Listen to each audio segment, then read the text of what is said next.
Good afternoon, all of you. Master of Arts Political Science term examination के previous year paper discuss करूंगी मैं आज।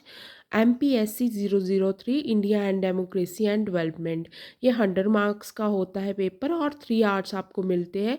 इसमें से आपको 5 क्वेश्चन अटैम्प्ट करने होते हैं, एटलीस्ट 2 ईच सेक्शन से, और आपको 500 वर्ड से में लिखना होता है। All question carry equal marks. तो फर्स्ट क्वेश्चन जो है वो है, critically analyse the role of the new social movement in the empowerment of marginalised community. ये क्वेश्चन बहुत बार रिपीट हुआ है और ये जो है 2022 का पेपर में डिस्कस कर रही हूँ आपके साथ। और क्वेश्चन 2 है, discuss the evolution of the peasant movement in India. Question 3 है, analyse the role of the interest group in the functioning of democracy, 20 number का। फोर्थ है, discuss the role of parliament in Indian politics. और 5 है, analyse the agency of development and their contribution toward the right of womens. Section 2 है, make a critical assessment of the ongoing debate on democracy, discuss the evolution of socialist thinking in the Indian constitution, ये भी 20 marks के लिए। Analyse the working of the Panchayati Raj system in India with reference to the Ashok Mehta committee.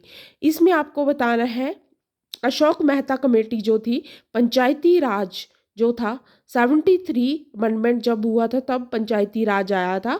तो जो भी Ashok Mehta committee थी उसने क्या क्या, जैसे 3 टायर सिस्टम था, तो वो सब आपको इस क्वेश्चन में लिखना है। ये बहुत इम्पॉर्टेंट क्वेश्चन है। और एवोल्यूशन ऑफ सोशलिस्ट थिंकिंग कैसे आए इंडियन कॉन्स्टिट्यूशन में, तो ये भी आपको वैसे डिस्क्राइब करना है। क्वेश्चन 9 है, discuss the impact of new media technology on democracy and development. New media like social media, any of Twitter, Facebook, Instagram. तो न्यू मीडिया टेक्नोलॉजी से डेमोक्रेसी और डेवलपमेंट में क्या इफेक्ट आया।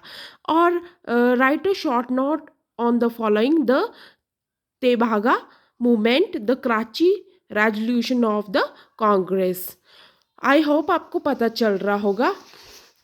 अब ये मैं पेपर आपके साथ एक और पेपर डिस्कस करूँगी। एक पेपर तो मैं आपके साथ डिस्कस कर चुकी हूँ, ये पेपर है, ये भी MPSC 003 Indian democracy and development का है।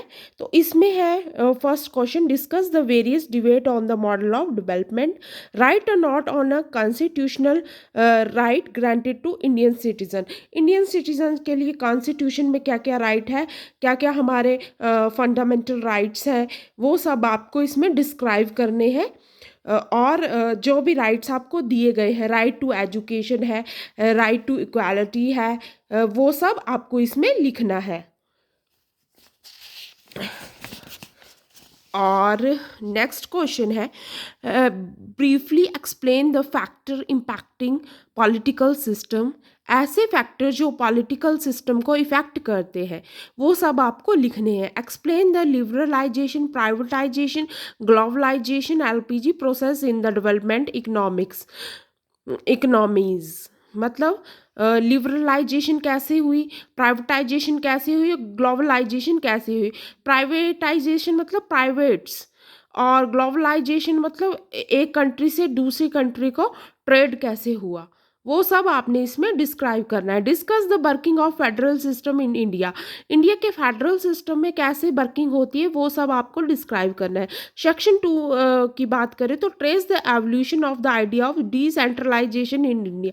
डिसेंट्रलाइजेशन इंडिया में कैसे हुई, कैसे लिबरलाइजेशन आई, प्राइवेटाइजेशन आई एंड ग्लोबलाइजेशन आई, वो सब आपको डिस्कस करना है। Write a short note on the following, political participation in India, pleasant movement in India, explain the basic minimum need approach towards human development, ये भी आपको डिस्क्राइब एक्सप्लेन करना है। क्रिटिकली एग्जामिनेशन द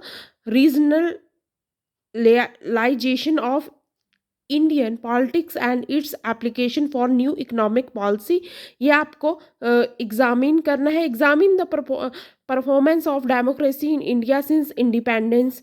तो ये सारी, और मैंने खुद एमए जो है पॉलिटिकल साइंस की है इग्नू से 61% मार्क्स से। तो आपको जो है जितने भी आप प्रीवियस ईयर पेपर सॉल्व करोगे उतना ही आपको बेनिफिट मिलेगा।